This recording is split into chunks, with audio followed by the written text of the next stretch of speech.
Hello दोस्तों, स्वागत है आपका हमारे यूट्यूब चैनल सिविल सर्विसेज मंत्रा में।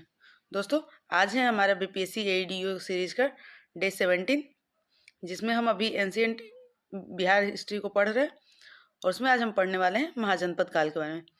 दोस्तों, वैदिक काल का जब प्रारंभिक चरण था तो उसमें जो भारत की राजनीतिक व्यवस्था थी वो कबीलाई थी, यानी ट्राइबल्स थे सब।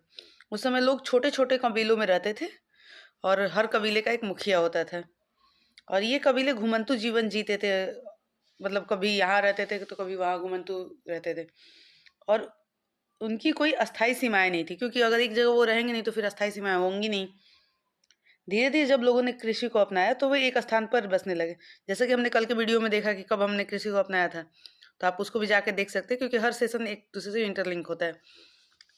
तो जब हमने कृषि को अपनाया तो कृषि के लिए तो आपको एक जगह पर रहना ही होगा और कृषि के विकास के साथ साथ भूमि का महत्व बढ़ने लगा, क्योंकि अब कृषि के लिए तो लोगों को भूमि चाहिए, तो उसके लिए भूमि का महत्व बढ़ने लगा और भूमि पर अधिकार को लेकर संघर्ष शुरू हो गया। और इसी प्रक्रिया में कबीले एक बड़े समूह में परिवर्तित हो गए और जो बड़ा समूह था उन्हें जन कहा गया। जब किसी जन ने किसी निश्चित भूभाग पर अस्थायी नियंत्रण स्थापित कर लिया तो वह क्षेत्र जनपद कहलाया। आगे चलकर जब जनपद आर्थिक, सैन्य और राजनीतिक दृष्टि से अधिक शक्तिशाली हो गए तो वे महाजनपद बन गए। तो सबसे पहले जो कबीले का एक बड़ा समूह था उसको जन कहा गया और जो कबीले मतलब जो जन थे वो एक निश्चित एरिया में रहने लगे तो उसे जनपद कहा गया। और जो जनपद था वो आगे चल कर के बहुत अधिक शक्तिशाली हो गया, क्योंकि उसकी आर्थिक, सैन्य और राजनीतिक जरूरतें थी उसके लिए, तो उसे महाजनपद कहा गया। 6वीं शताब्दी ईसा पूर्व तक भारत में 16 महाजनपदों का उदय हो चुका था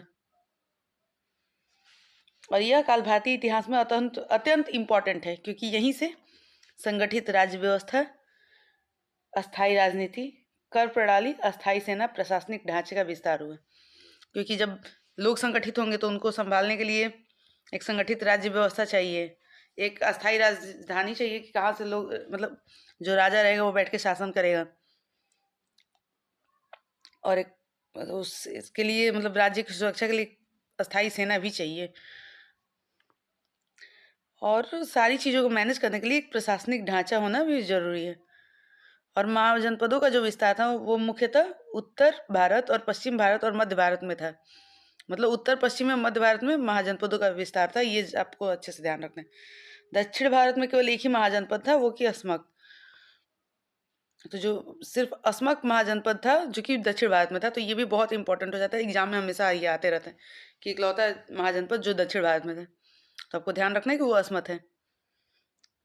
अब जानते हैं कि इसके बारे में हमें पता कहाँ से चलता है महाजनपदों के बारे में। तो महाजनपदों की प्राप्त जानकारी का सबसे प्रमुख स्रोत है बौद्ध ग्रंथ जो है अंगुत्तर निकाय और जैन ग्रंथ भगवती सूत्र में।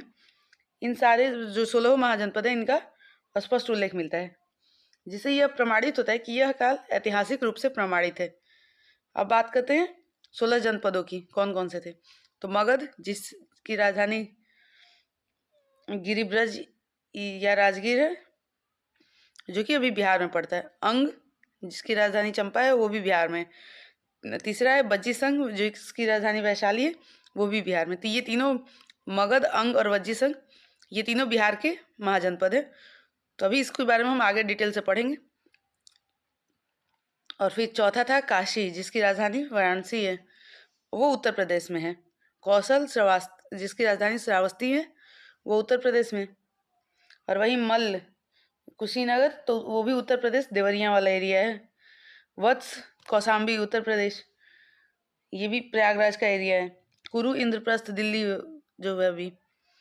पांचाल, अहिछत्र, जो कि उत्तर प्रदेश में है। पांचाल की राजधानी अहिछत्र थी, जो कि उत्तर प्रदेश में है। उत्तर प्रदेश का वो अहिछत्र वाला एरिया वही बरेली और बदायूं वाला एरिया है। सूरसेन, मथुरा, उत्तर प्रदेश। मध्य प्रदेश, सूरसेन, मथुरा, उत्तर प्रदेश, तो जो मथुरा है, मथुरा वृंदावन, वो आप जानते ही हैं, वो एरिया है। चेदी, सुक्तिमती, उत्तर प्रदेश, मध्य प्रदेश एरिया में है, जो कि ग्वालियर वगैरह है। अवंती, उज्जैनी या माहिष्मती, मध्य प्रदेश में, यानी उज्जैन का जो एरिया था। मतलब एरिया जो है उज्जैन का वो। फिर आता है 13वां महाजनपद मत्स्य, जो कि विराटनगर है, जो राजस्थान में पड़ता है। मत्स्य की राजधानी विराटनगर राजस्थान में, जो भी वर्तमान जयपुर एरिया है। जिसकी जो 14वां महाजनपद था वो अस्मक था, जो कि दक्षिण भारत का इकलौता महाजनपद है। वो पोतन या पौदली उसकी राजधानी है, और ये महाराष्ट्र तेलंगाना में पड़ता है। मतलब महाराष्ट्र और तेलंगाना का कुछ एरिया अस्मक महाजनपद में आता है। फिर जो कंबोज महाजनपद था, इसकी राजधानी थी हाटक या राजपुर, जो कि पश्चिमी पाकिस्तान एवं पूर्वी अफगानिस्तान में पड़ता है। फिर 16वीं जो वो थी महाजनपद, वो गांधार था, जिसकी राजधानी तक्षशिला है, और ये पाकिस्तान तथा अफगानिस्तान क्षेत्र में पड़ता है, यानी पश्चिमी पाकिस्तान एवं पूर्वी अफगानिस्तान। तो जो ये था कंबोज और गांधार था, ये अभी वर्तमान पाकिस्तान और अफगानिस्तान वाले एरिया में। अब बात करते हैं जो भी बिहार के तीनों महाजनपद थे, जिनका वर्णन हमने शुरू में किया कि मगध, अंग और वज्जी संघ। तो इनके बारे में हम विस्तार से जानेंगे, क्योंकि ये हमारा बिहार स्पेशल सीरीज है। अब हम बात करते हैं बिहार के महाजनपदों के बारे में। तो शुरू करते हैं मगध महाजनपद, क्योंकि यह राजनीतिक प्रभुत्व का केंद्र था। क्योंकि मगध महाजनपद जो था वो सभी महाजनपदों में सबसे शक्तिशाली और प्रभावशाली राज्य था। इसके शक्तिशाली होने के पीछे कई कारण थे, जिसमें एक कारण था कि मगध की प्रारंभिक राजधानी गिरिब्रज थी, जो 5 पहाड़ियों से घिरी हुई थी। जैसे कि रत्नगिरी हो गई, सोनगिरी, ये 5 पहाड़ियाँ थी। ये एग्जाम में आता है तो आप इसको अच्छे से ध्यान रखेंगे। रत्नगिरी, सोनगिरी, विभागिरी, उदयगिरी और विपुलाचल। इसमें हमारे टाइपिंग मिस्टेक हो गया है, तो आप उसको अच्छे से कर लेंगे। तो व्यवहारगिरी नहीं है, विभागिरी है। यह भौगोलिक स्थिति इसे शत्रु आक्रमण से सुरक्षित बनाती थी, क्योंकि जो राजधानी थी वो 5 पहाड़ियों से घिरी थी, इसलिए ये शत्रु आक्रमण से सुरक्षित रहता था। मगध क्षेत्र में लोहे की खदान थी, जिससे मजबूत हथियार और कृषि उपकरण बनाए गए। इससे मगध की जो सैन्य शक्ति थी और कृषि उत्पादन दोनों में वृद्धि हो गई, क्योंकि लोहा अपने आप पास था, तो फिर हथियार वगैरह इजीली बन पाता था। गंगा नदी और उसकी सहायक नदियों के कारण व्यापार, यातायात और कर वसूली में अत्यधिक लाभ हुआ।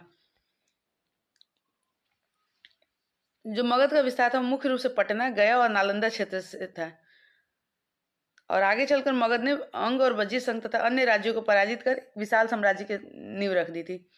मतलब बाद में ये किया, मगध जो था वो बहुत शक्तिशाली था, तो उसने वज्जी संघ और अंग को भी अपने में मिला लिया था।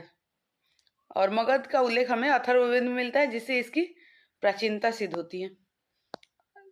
अब बात करते हैं अगले महाजनपद जो कि बिहार में, वो अंग महाजनपद।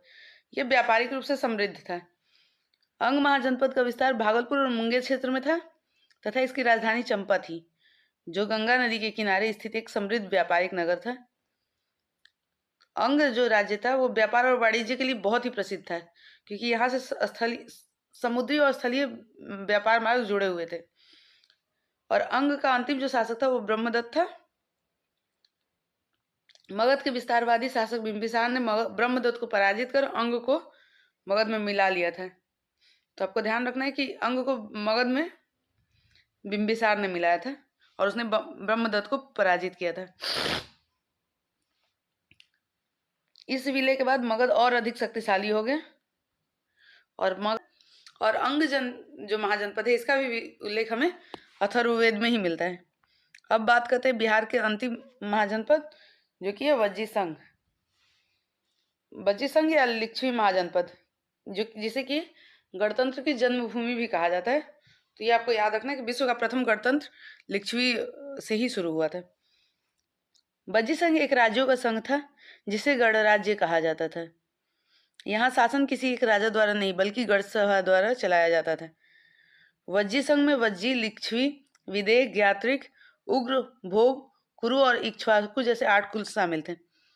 ध्यान रहे, वज्जी, लिच्छवी, विदेह, ज्ञात्रिक, उग्र, भोग, कुरु और इक्ष्वाकु, ये 8 कुल थे जो कि वज्जी संघ में शामिल थे। और इस संघ का सबसे शक्तिशाली और प्रसिद्ध जनपद जो था वो लिच्छवी था, जिसकी राजधानी वैशाली थी।